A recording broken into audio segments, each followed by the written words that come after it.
The first cabinet meeting after Mr. Carney became prime minister, he got rid of the retail carbon tax. Pretty important in parts of the country like New Brunswick, where I come from.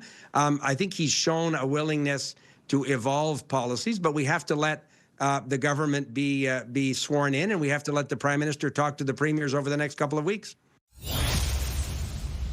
So that was the Minister of International Trade and Intergovernmental Affairs, Dominic LeBlanc, in an interview that's set to air this weekend on CTV's Question Period with Vassy Kapelos. Now, as you heard there, the cabinet still has to be sworn in. And we now know it'll happen next Tuesday, May 13th. So will Dominic LeBlanc keep his job, or will he be moved into a different portfolio? Now, he was critical enough to be in that meeting inside the Oval Office this week, but is that enough for someone to keep in that job?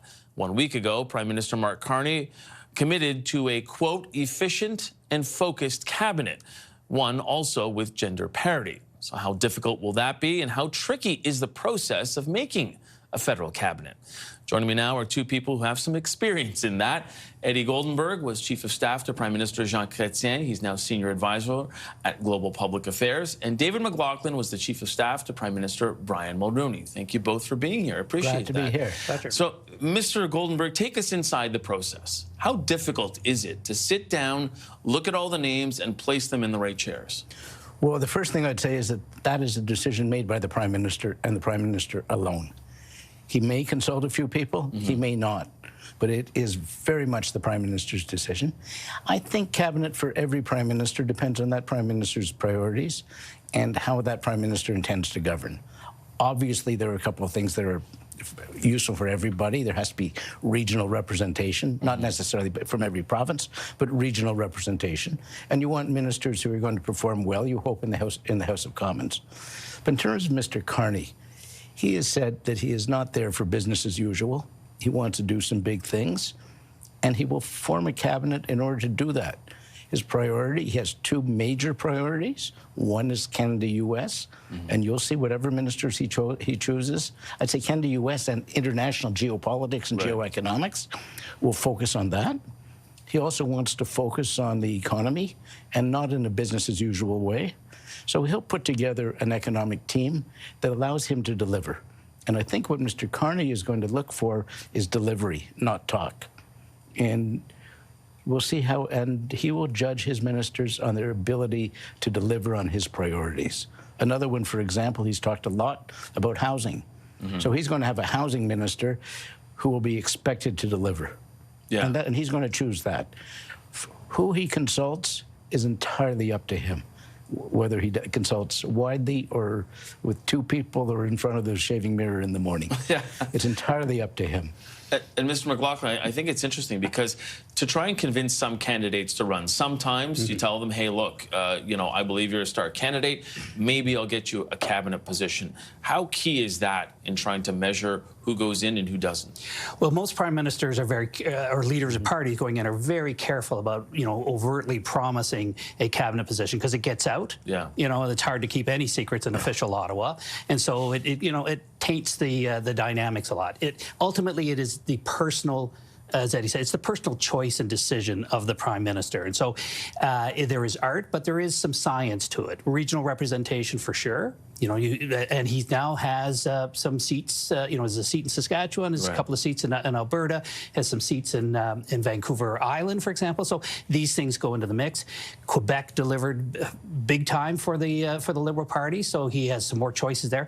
But he clearly did reach out to some people to have them, you know, run. He recruited some candidates. So if he, you know, I'm sure he didn't overtly promise a cabinet position, but he is certainly going to give them some due consideration. And if he wants to make this cabinet and his government different from the government that he, you know, of his predecessor, which I think has to be a political priority, then he is going to have some new faces who have not been in Parliament before, new to the Liberal Party, and will be new around the table. How important is that, though, Mr. Goldenberg, when you consider you also need experienced people in this moment? This is a moment that is different than any other we've seen in our history when you consider where we are with the United States and globally as well. So he really does have to have a mix, doesn't he?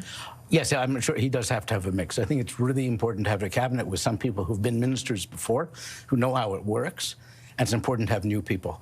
The thing that I would say is, from what David said, one of the problems he faces, and all prime ministers face, is how big does he want the cabinet to be? Yeah. The bigger it is, the easier it is, in a sense, because you can put more people in. I think Mr. Carney, from what he has said, would probably prefer to have as small a cabinet as possible, understanding the need for regional representation and all of that. And the smaller the cabinet, the tougher the decisions. But Prime Minister Carney is looking for delivery. Yeah. And you don't necessarily get delivery with 40 people or 45 people around a table. Yeah, so he understands that. So it's a balance he's going to have to take, and he'll look at it. He'll announce his cabinet on Tuesday, and he won't judge his cabinet by the reaction from people on Tuesday afternoon. He'll judge it over the next course of 6 months or a year. If he finds that people are delivering well, great. If he finds people aren't performing up to his expectations, he'll change them. And we'll see where it goes from there. Yeah, and Mr. McLaughlin, he had said a focused cabinet, Yeah. and we saw that in that first cabinet making. And really, it seemed, as a lot of people had called it, almost like a wartime cabinet because of the situation. He's also said he wants to make sure that there's gender parity. That was something that was started under Prime Minister Justin Trudeau.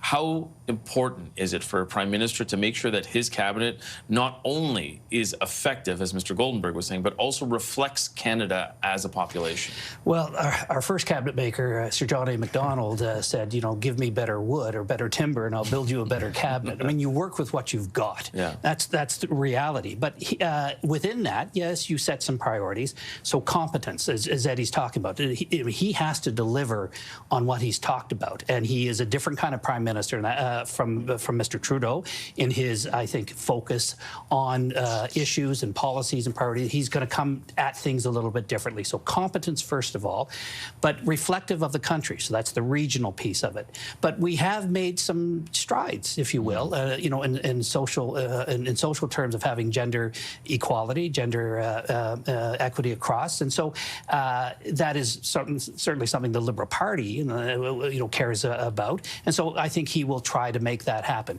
Within that, if he sacrifices competence so overtly, for example, and puts somebody in a senior position for gender reasons or regional representation reasons who is clearly not up to the job, then he's going to find himself in the position that Eddie's talking about, and in 6 months or a year, he's going to have to change that person. That's never a good look for a Prime Minister, right? So he's going to put these things into the mix, but it will say something to Canadians. You know, we will not judge, you know, exactly on that first day, but we will get first impressions and very good impressions about what's important to him. Housing. If he puts a strong minister in housing and says that's what we need to do, okay, that's pretty clear. Look at the energy and environment portfolios with what's happening with Western Canada. I mean, job one of any Prime Minister is always national unity. And so these are symbols, if you will, and cues to the rest of the country as to his priorities and the politics of how he's going to approach for it. So good chance. I just add to what David said, but competence is not restricted to white males.